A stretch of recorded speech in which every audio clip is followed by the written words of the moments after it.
Alright guys, so you see that on the board there are two questions. Now part 2, we're actually talking about domain, codomain, range, objects of a function or images. So I'm going to use examples for this topic. Technically it's just a name. So all the x here is the object. X is independent, x is the object, x is domain. Domain,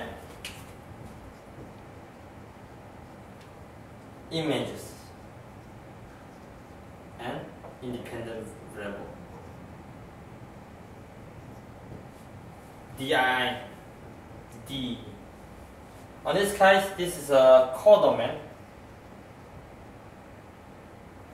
or also we call it range. And object. No, it's not object. Sorry, this is object here. This is image, right? And then also, this is I think. Domain, codomain, object, image, and dependent. Sorry, dependent variables. Alright. So we don't use this a lot in this topic. This you use it in your US syllabus. Independent variable and dependent variable, object, image, domain, codomain, or range. Alright. Here, if I put something 1 here, right? So you notice that the domain is from -2 to 2. So they want to ask, what's the domain? Domain is -2 to 2. What's the range? Range is 1 to 6. 1, 2, 3, 6. Domain, -2, -1, 0, 1, 2. Limit. Okay? And range 1, 2, 3, 6. But the codomain is 2, 3, 6. Image of 0. Image of 0, because this is the object. The object is independent. Image of 0, you go through this one, the image of 0 is 2.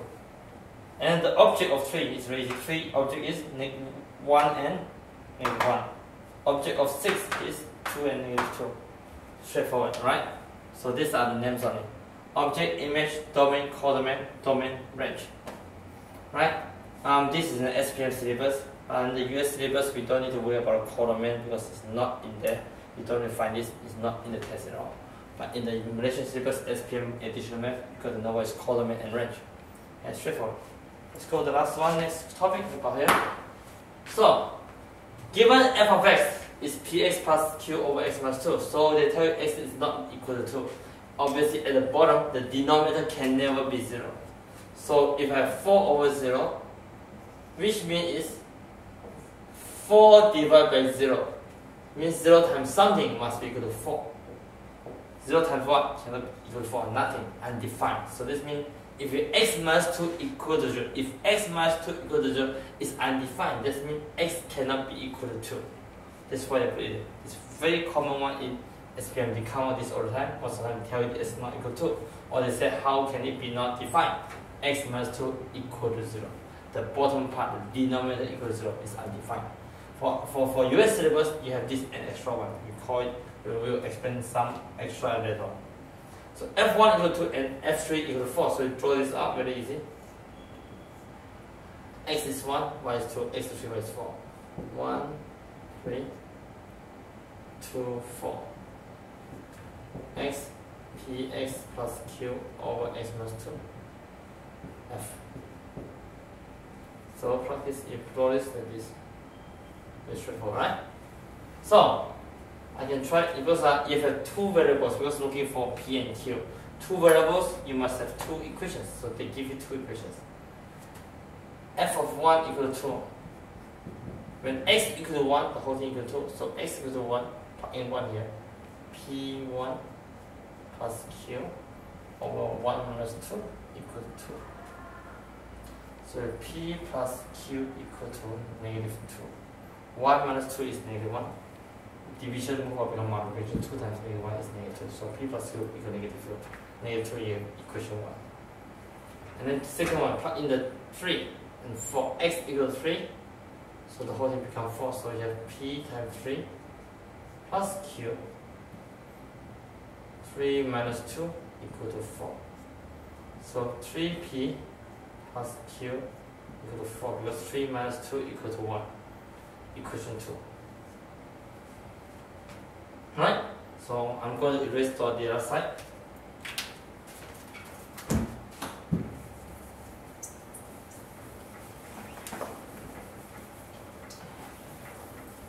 Okay, notice that I'm going to put them together.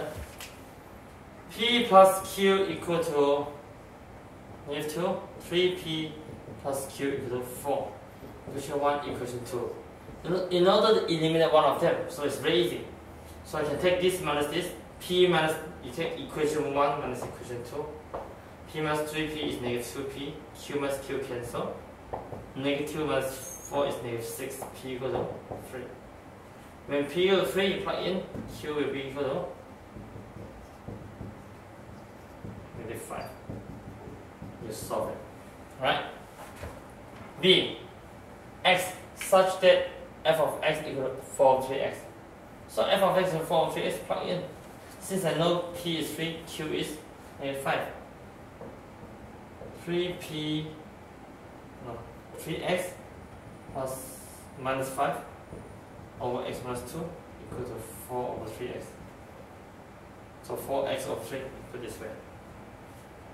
So when I cross multiply, 4x squared minus 8x equal to 9x minus 15. Move everything on one side. 4x squared minus 17x plus 15 equals 0. Factorize it. Okay, so minus will be minus 2, 5, 2, 3, 4, 3. So 4x times x. So you notice it's 4x times 3 is negative 12, 5 times is 5. Negative 12 minus 5 is negative 7, so it makes sense. So x should be equal to 5 over 4 or x equals to 3. Right? So for two answers. So you gotta know your factorization very well. Okay? So this is whole steps. Now I just show you example how they solve it. The only concept is just your calculations must be right and your concept must be right. Of course, you have to do enough exercise. Now, after this, if you have books from any book, okay, you can use also Fragile, or you can use Nexus, or you can use your textbook, right? Any books, you can just start working on it on chapter 1. Review one more time, understand. Don't get stuck. Most of us, you stop there if you find something you don't know. Try it. Paper, pen, do it. Okay? Don't just sit down and don't do anything. If you don't understand it, go back to the example, look at it one more time and start taking more step by step. Don't copy. Understand why first. It's just mathematical talk. If you you don't know how to do this means your algebra has a problem. You have to ask yourself, do I understand step 1? Okay, understand. Go to the next one. If you don't understand, stop it and go back, look at it one more time. Understand this? Yes, go next. Yes, go next. Yes, go next. If no, stop and try to figure out why this is this. Yes, go next. Make sure it's 100% sure, not 99.9%. If you cannot get this over, get used to it. Start from the beginning. One step at a time. I show you all the steps because I want you to understand step by step. That's basic concepts for doing math. If you don't do the best in the beginning, don't do it correct in the beginning, then you're going to struggle at the end. But math is not as tough as you thought. If you see step by step, if you can understand one step at a time, then you're going to be very successful, right? Some people ask why doing math. Most of math you're not going to use in the future, but math helping you to think logically. And you have analytical skill and logical skill. That means you're going to be very. What I mean is that you're going to be very easy and very easy for you in the future for any study. Okay. So hopefully we can get through the first part and wish you the best. Alright? For those in the US syllabus, we're going to continue one more topic, a little bit on domain range.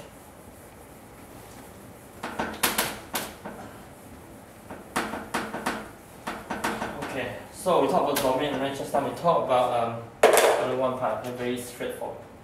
So we talk about ax plus b over x minus c. If a function of x.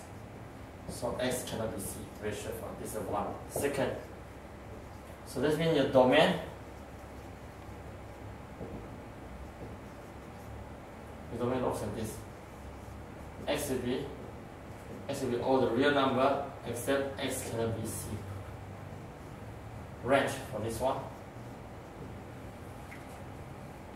Range y will be all real number.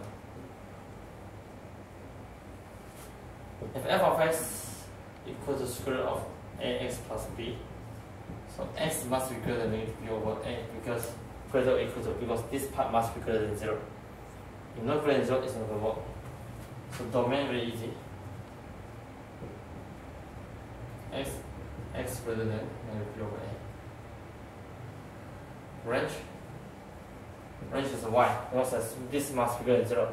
So the y must be greater or equal to 0 in this case. Right? Of course, we have some other stuff that you need to learn.